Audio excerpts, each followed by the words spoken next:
My name is Nicole Fashner and I'm a professional athletic training student at the University of South Carolina, and today we're going to be learning about abdominal auscultations. To start, we're going to have the patient laying in a hook line position and you're going to stand on their left side.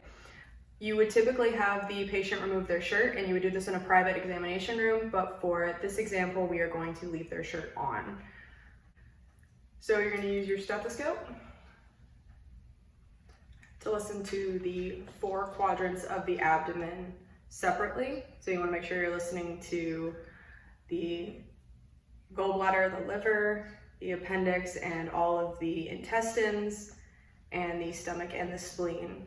So you're going to start in the right upper quadrant, and you're going to listen for about 30 to 60 seconds for normal gurgling sounds. If you hear whooshing, that could be indicative of a pathology. If you don't hear any noises for about 2 to 3 minutes, that is also abnormal. Then you're going to move to the upper left side,